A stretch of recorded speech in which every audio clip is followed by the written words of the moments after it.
Thanks, Hal. Good job.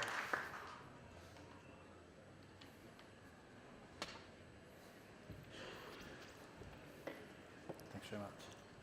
Well, good morning. Good morning.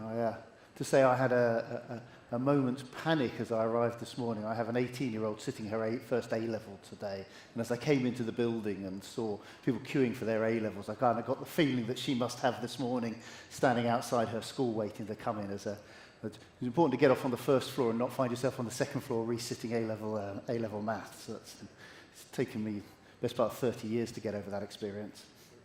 So what I would like to talk to you this morning about is the way in which health policy more widely across the NHS is coming together with the technology opportunities, and how I think that we will be looking to integrate as we develop the 10-year plan going forwards, both not an IT strategy sitting alongside an NHS strategy, but an NHS strategy that is digitally enabled at its core.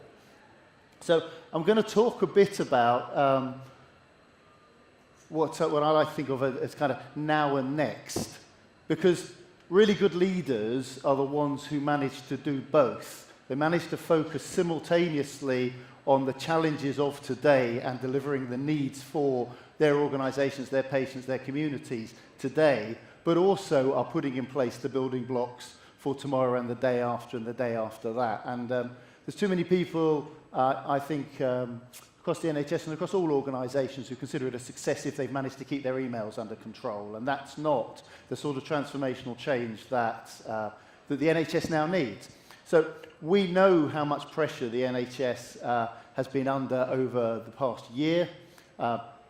We've got, you see here, the chart with our current A&E performance. Very, very difficult winter.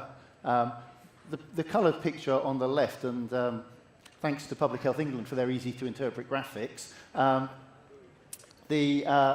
what that shows is a hospitalisation rate for flu over this winter, which was something like 3 times the previous year. What we've seen in the combination across the winter of increased flu rates and increased norovirus rates across our hospitals is something like 3,000 beds taken out of the system by that cohort of patients, offset by the tremendous work that's done by health and social care over the past year to reduce the number of patients unnecessarily in hospital by something like 1,700. So if we thought last winter was difficult, think what it would have been like if we hadn't made that tremendous progress around delayed transfers of care. But the NHS continues to struggle with capacity and struggle with resourcing to meet the needs that are going on. And we can all be focused on that, and we all need to be focused on that. But there is an opportunity going forwards of an NHS which is personalised, data-led, fast to deploy new innovations, gets away from the 17 years it takes for a piece of evidence-based medicine to actually turn into general practice, and uses technology to take knowledge into the workflow, that is putting consumers at the centre of managing their own health and building that new dawn, that new type of health service which is suitable for the people we have today. And the challenge for the information technology and for our informaticians is to do both, is to do now and next. And to do it in an NHS, which, despite what Professor Trump may tell us, is an extremely high-performing health system. This is the top, you'll see the Commonwealth Fund analysis, an American think tank, showing the NHS, study they did in 2017, showing the NHS as the highest performing health system out of 11 rich countries. The chart at the bottom is the one that gets a little less publicity, which is the spend per head of population that we spend on healthcare. If we spent the same amount on healthcare in the NHS as the French do, and you'll see the French are the second lowest on that chart, we would be spending another £11.5 billion a year on healthcare. I think we could spend £11 billion really well. So under the constraints of being what I think is in no question the best value for money health system in the world. I would question whether it is the best health system in the world at the moment, but it is the best value for money health system in the world. We are doing extraordinary things. And the role of the people in this room, be you from the industry or be you from the NHS, is how do we make our contribution to continue to perform like that? Because even when we publish a 10-year strategy, even if we get a long-term settlement for the NHS, it's not suddenly going to be free beer and bigger glasses to drink it out of. It's going to continue to be extremely challenging. So when we look at the challenge of the NHS as a system, what we see, and this is just pulling out the emergency care pathway, you can do this across pretty well every pathway, be it elective care, emergency, chronic disease management. Very significant number of patients are just in the wrong place. 27% of patients seen by a GP, the Royal College of GP say, could have been seen somewhere else, didn't need to see a GP, could have been seen by another professional or self-treated themselves. Up to half the people in an A&E department never needed to come to an A&E department. Around a third of the people lying in a hospital bed today don't need to be in hospital. They need some sort of care, but they don't need to be in an acute hospital. In fact, I would argue that we are depriving them of their liberty by failing to provide them with care in a more appropriate location. 2/3 of the people who die say that when they die, they would choose to die at home. Only a quarter we managed to make that possible for them. And 10% of the population declare themselves to be carers for a sick or elderly relative, and yet we spend almost no time helping the caring community to be more effective. So there is an entire system redesign that we're trying to go through, and there is a technology content to that. We need to be able to deliver the electronic summary care record, or access to a patient's record, in all of the locations that a patient makes contact with health and care. We want to be able to make it so that if somebody rings 111 for care, they can leave that telephone conversation with a prescription and not just advice that they need to see a doctor to get a prescription. We want somebody who speaks to a 111 clinician and is told you actually need to go and see your doctor to be able to put the phone down with the time and date of an appointment, not the now try and ring your GP and get an appointment. We want to be able to offer video conferencing with online, because part of the future that we need to create, that channel shift, is first of all I go online and I do it through a website or through an app, and if the app says I need to speak to somebody, I get routed through to speak to a clinician on the telephone, and if the conversation on the telephone says that I actually need to sit in front of a clinician, then that appointment gets booked for me. But if when I go onto the app it says you really need to go to an A&E department, ring 999, I press a button and it dials 999 for me. So how do we use technology in an integrated way in order to deliver care in the right location?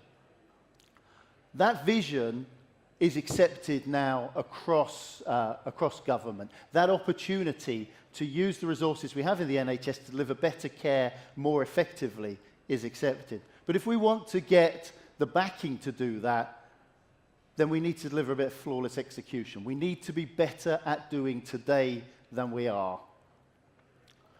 We're committed to turning off paper referrals, the e-referral service, by the end of October this year. We have gone in the last 3 or 4 months from half of all referrals being sent electronically to 2/3 of all referrals electronically. So those of you involved in that, thank you very much. The list of trusts here are the ones we're most worried about. So if you're one of those, listen to the end of my speech, then go away and deliver e-referrals for us. We have to get this stuff right. If we can't do the basics, then we can't expect the large investments that we're going to need for the future. We need to be able to provide the data. We're investing millions of pounds in technology. We've got 6 organisations that still can't tell us what their waiting lists are. If this is one of your organisations, that's not acceptable. Some organisations, we haven't had an RTT report from Barts now for nearly 4 years. They're a really big organisation. They affect our national figures. Barts, Georges, Gloucestershire, North Devon, Eastern North Herts, Mid-Essex. We need to, at the very least, get the data that we capture back out to be used somewhere else. And we've got a list of about 8 organisations here which currently can't give us a clean feed to SUS. If we can't do the basics, then me going cap in hand to the Treasury for another £10 billion to sort IT out just sounds like fool's money. It's just like a hole you're tipping more money into. We have to get this stuff right. And we need to be able to use technology to address the basics. The single biggest challenge the NHS faces in the coming year is capacity. Broadly speaking, to deliver our commitment for the coming year, which is to get A&E improving again and to stop waiting lists from getting worse, it's not even to deliver the constitutional standards, it's just to stop it from getting worse and start moving back in the right direction. We're going to need about another 4,000 beds. We have the money to open another 4,000 beds. We don't have the nurses to open 4,000 beds. So we need to be able to manage the flow through our hospitals. 4,000 beds is a quarter of the people lying in hospital for more than 3 weeks being discharged to somewhere else. It's actually not that big an ask, because those people in hospital for more than 3 weeks, about 10% of them are clinically appropriately there. The rest of them we just haven't got our act together for. And yet we walk around most hospitals, and this winter we've not known how many beds we've got open or how many patients are lying in them. Is there anybody who doesn't run a PAS? We have to get this bloody stuff right. We need to be using it in real time. We need to know where our beds are. We need to know who the patients are. And if you are running a hospital IT department, go back today and get your patient administration used in real time. I can also then stop the burden of every day asking some poor bugger to fill a form in on a website and upload it so we can work out what's going on across the country, because I want to take it straight out to the back of your PAS every night at midnight without anybody having to stop a more important job just to do an upload for NHS England and NHS Improvement to find out what's going on. So, bed capacity and staffing. Every hospital except for 3 has an e-rostering system.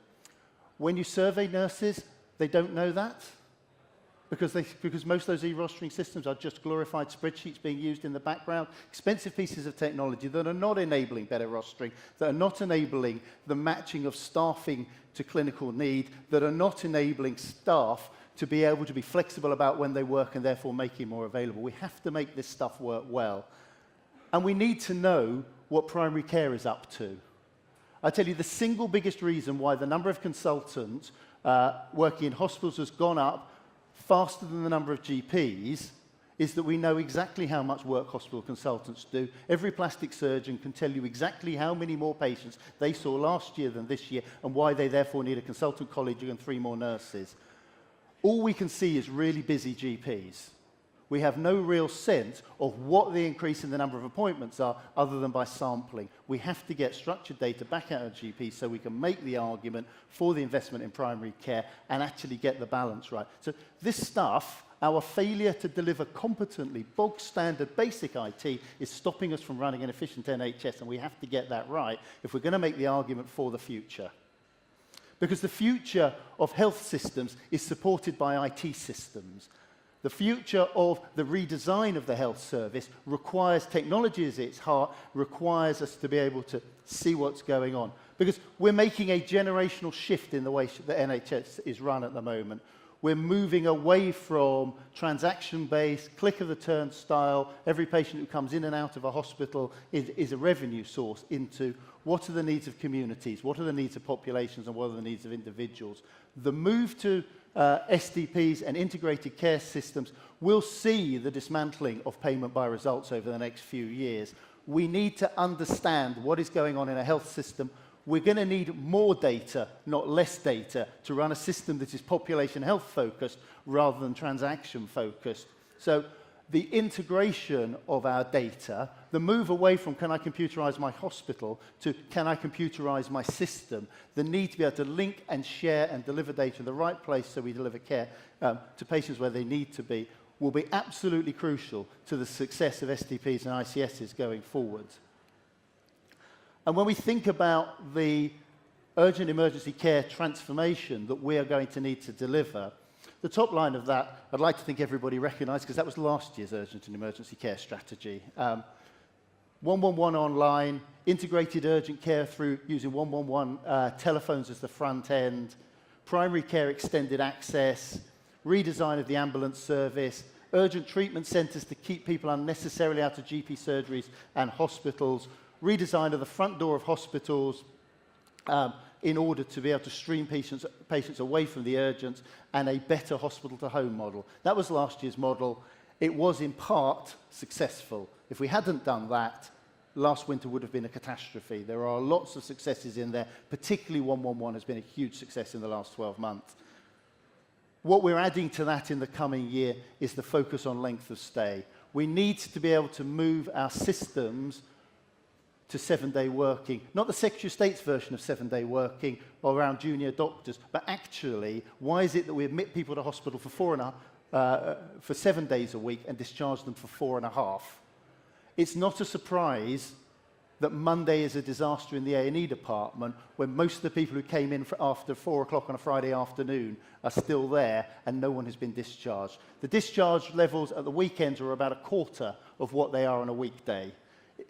One of our metrics for next year is going to be, can we start to close that? Our ambition needs to get to 1-to-1. If we can run a flow, we have an opportunity. And without visibility across the system, because it's not just about hospitals, it's about community services, it's around GP services, it's around care homes and nursing homes taking patients on a Saturday, not just on weekdays, and it's about local authorities being available, then all of that allows us to deliver the integrated stream of care, which will take patients out of our hospital and care for them in more appropriate locations.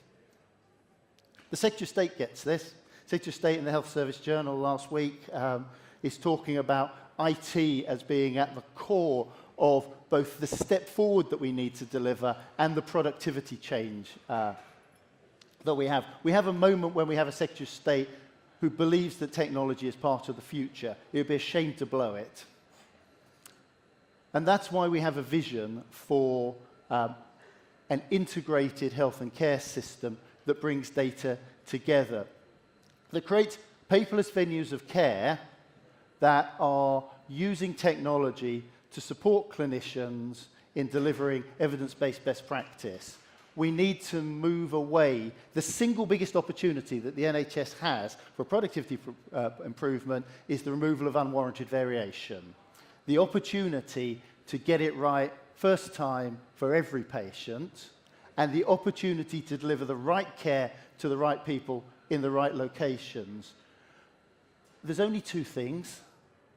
There's, are we doing the right thing to the right patients? What economists would call allocative efficiency. Are we doing the right thing to the right patients? Do we know who they are? And are we caring for them in the right way, in the right place? And when we do provide care to patients, are we delivering the optimal care for their condition in an efficient way? What economists would call technical efficiency. Those are our two programs, the Right Care program, our allocative efficiency program, and the GERFT program, our technical efficiency program. They spend most of their time tracking down data in order to understand what the hell is going on. We need to automate that in order that, not so we can just have a cheaper NHS, but so the right patients get the right care in the right place and we can care for more people and improve the health of the nation. So we need a paperless venues of care. We need to be able to share that data across health systems so that we are putting the patient at the centre, not the institution at the centre. We need to then be able to use that data for many things. We need to be able to use it to empower patients to manage their own health through our app innovations. We need to be able to use it to plan care around the health of a population, to actually become a population health organisation, a population health institution. We need to be able to take the friction out of administration. We need to just get data flowing so that we spend more time talking about what to do and less time talking about whose data is cleaner. We need to be able to disrupt the way we run our back offices. We're running a whole host of kind of small businesses when we could be running big businesses that are world-class at every point. And we need to be able to tie that back into a research agenda, which isn't about really smart papers published in the Lancet. It's about evidence being turned into knowledge, being turned into algorithms, being deployed into the workflow, so that the work that our most brilliant clinicians do is being supported to our work that our most people-friendly clinicians are doing, in order that we can deliver world-class care in the right place every time. It shouldn't be the case that you get different care if you live next door to a major teaching hospital than if you live out on, in a small coastal town. That variation is unacceptable, and we can use technology to drive that out. So we have a vision for a future of the NHS that is personalised, driven by evidence, frictionless, designed around the needs of a patient rather than around the needs of institutions. And we have an infrastructure for delivering that. This strategy will evolve and develop, but I think the key platforms of it, the putting patients first, how do we empower patients to care for themselves? How do we create an ecosystem that will enable the apps to be developed that allow individuals to care for themselves and for their loved ones?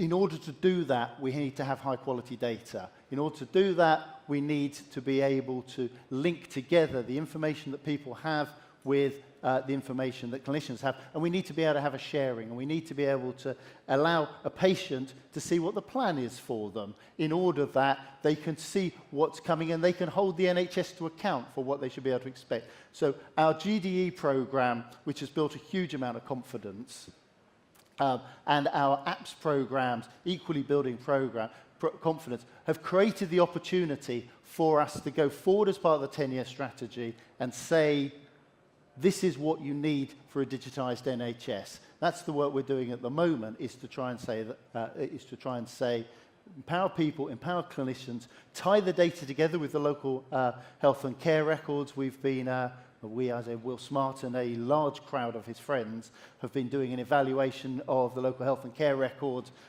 proposals at the time, but we shouldn't underestimate what they are. Local health and care records aren't just for moving files around between institutions. Local health and care records are to create a platform that we can apply intelligence to in order to deliver real-time population health management. We need to have an aspiration which fits 10 years, not fixing stuff we got wrong 10 years ago.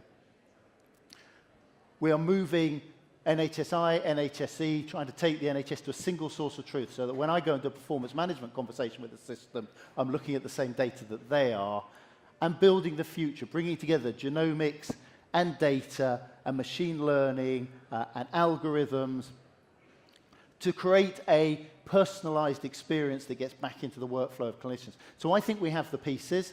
We need to get the infrastructure right. We need to get data security right. We need to get people taking information governance seriously, because one of the things that undermines all of this is losing the confidence of the public. But if we can move that forward, then I think we're on the cusp of a revolution. People talk about the way in which the media industry has been transformed, the music industry, the film industry, and they talk about the jump from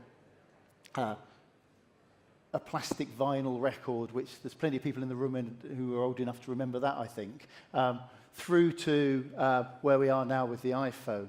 But the key moment there wasn't the invention of the hardware. The key moment there was the digitization of the content. There's a real moment here. This is about when we digitize the medical record, when we digitize the care plan, when we capture patients' vital signs in real time, when we bring that stuff together in a digital way, it isn't just about we can share records between venues of care. It isn't just about we can put it on an iPad or on a phone. We create the environment for people to innovate. We create the environment for people to invent stuff that we didn't know they were going to invent. Because when the music industry invented the CD, they digitized the content. They thought the move to a CD was a big thing. It was really putting it into bits and bytes that was the big thing. CDs lasted for almost no time at all. And the whole of copyright law and the whole of the financial flows for the music industry and the media industry, the big companies went bust, new companies were invented. I don't think when Sony produced their first CD player, they understood they were about to undermine the entire economic fabric of the business that they were in. We need to be in that business. We need to be, how do we create a platform for innovators to do the stuff that I haven't thought of, so I'm not talking about on this platform. And if we manage to get the data together, if we give patients the power to access and share their data with the right people, we can be sure that new treatments will be invented, new models of care will be invented, new providers of care will be invented, and there is a step forward in healthcare, which the NHS is uniquely positioned to do. I spent 3 years working in the States. States is ahead of us in IT. We get this right. They don't have a chance to do what we do because we have an integrated health system. The only challenge now is to not screw it up. Thank you very much.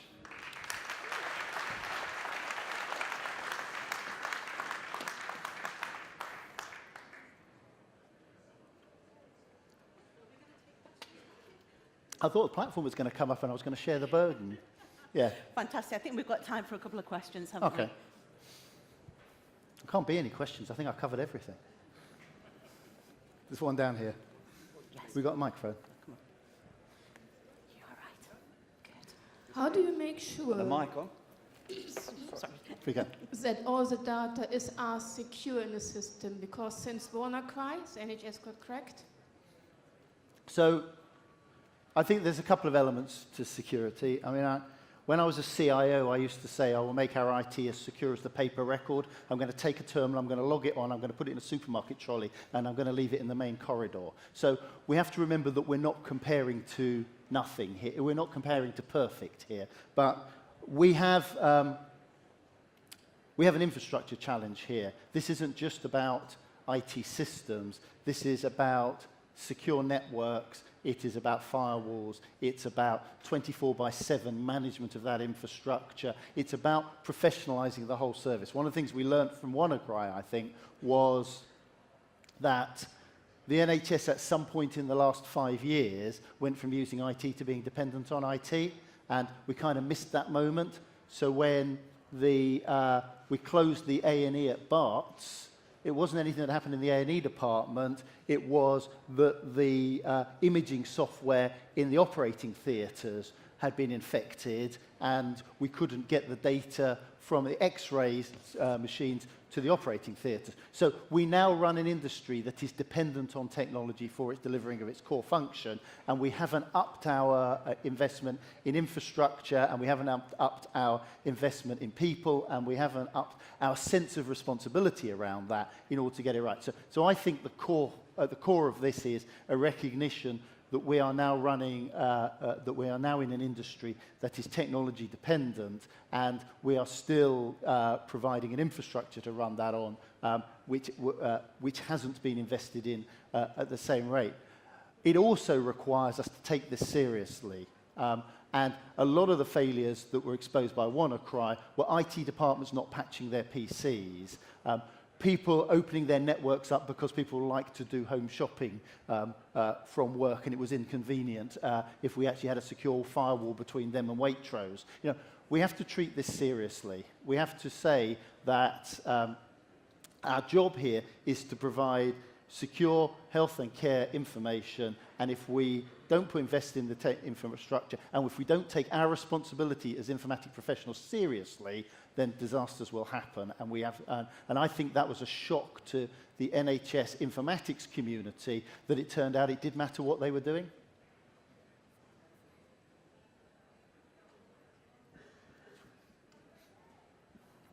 Hello, my name is Molly Gilmartin.